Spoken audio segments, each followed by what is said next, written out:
BJP পতাকাখন লৈ চকুলো টুকিছে এজন কৰ্মীয়ে।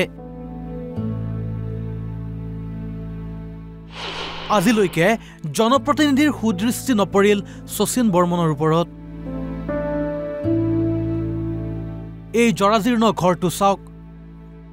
এই ঘৰটোতে বিগত 25ৰ পৰা 30 বছৰে জীৱন অতিবাহিত কৰিছে নলবাৰীৰ পিপলিবাৰীৰ শচীন বৰ্মনে।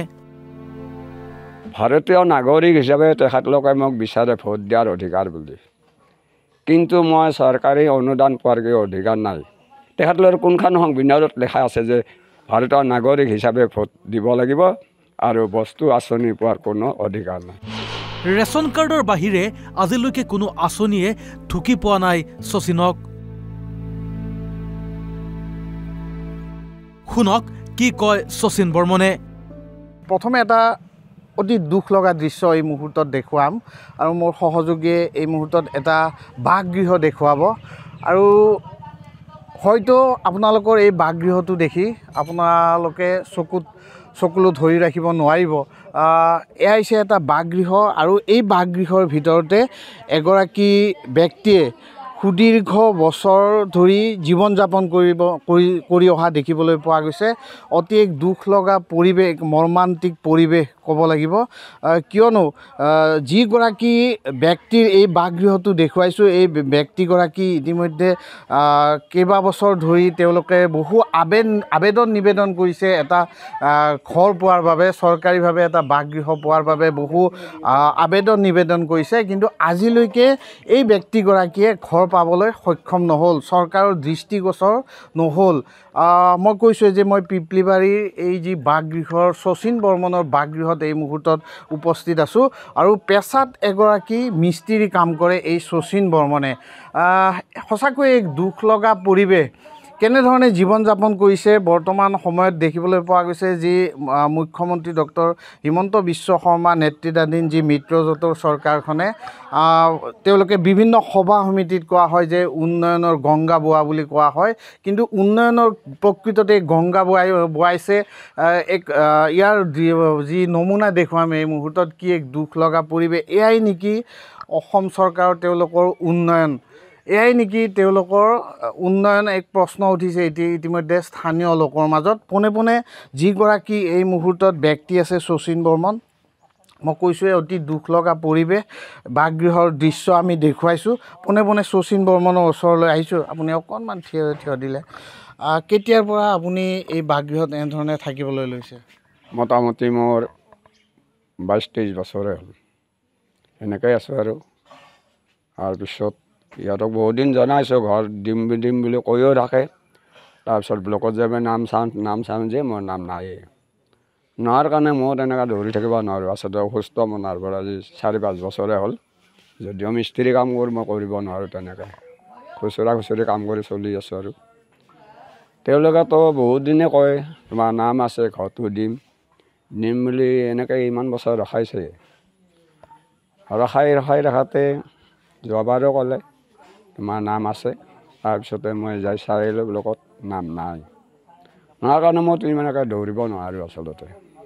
কেতিয়া কামো আহে কামকো যাওঁ, হৈ এনেকৈ চলি আছোঁ।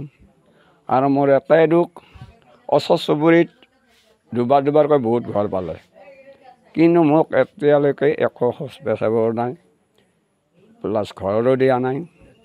কিন্তু ঘটনা কি এইটোৱে কথা মই ক'ব খোজোঁ, ভাৰতীয় নাগৰিক হিচাপে তেখেতলোকে মোক বিচাৰে ভোট দিয়াৰ অধিকাৰ বুলি, কিন্তু মই চৰকাৰী অনুদান পোৱাৰ অধিকাৰ নাই।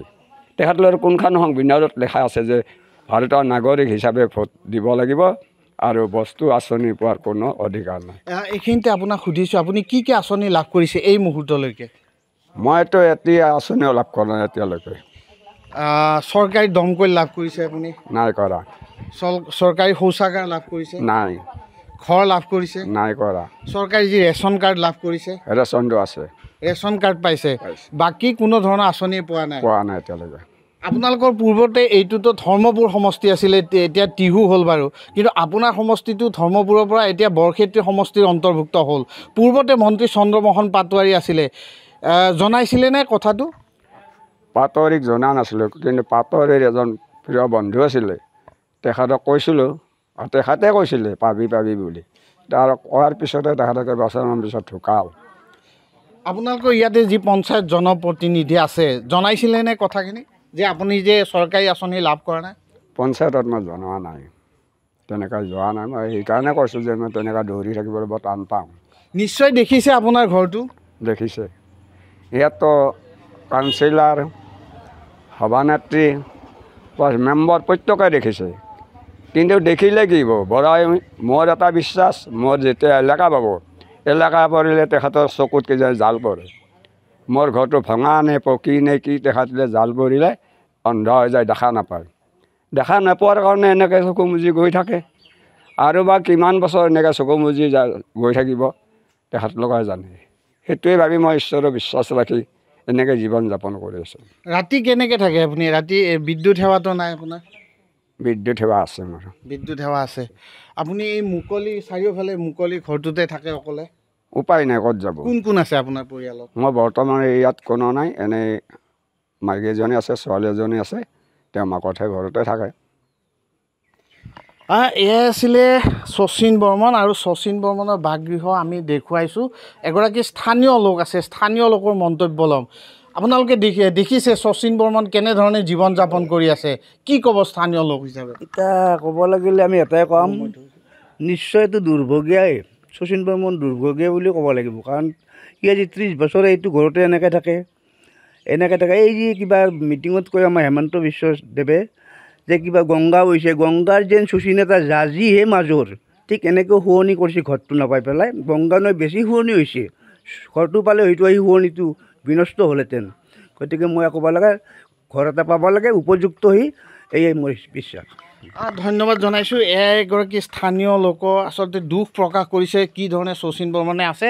আৰু মোৰ সহযোগীয়ে দেখাব, নিশা হ'লে এনেধৰণে ইয়াতে খোৱা বোৱাৰ ব্যৱস্থা কৰে, এনেধৰণে তেওঁ ৰন্ধা বঢ়া কৰে। আৰু পৰিৱেশটো ইতিমধ্যে সহযোগীয়ে দেখাইছে কেনেধৰণে শচীন বৰ্মনে জীৱন যাপন কৰিব লগা হৈছে।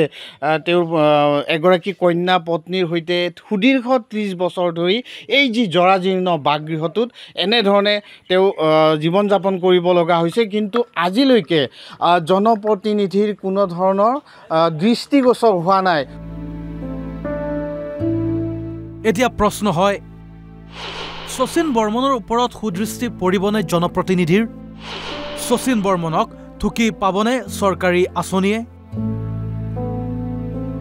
এয়া পৰৱৰ্তী সময়তহে লক্ষণীয় হ'ব। নলবাৰীৰ পৰা চন্দন শৰ্মাৰ ৰিপৰ্ট, অসম লাইভ 24।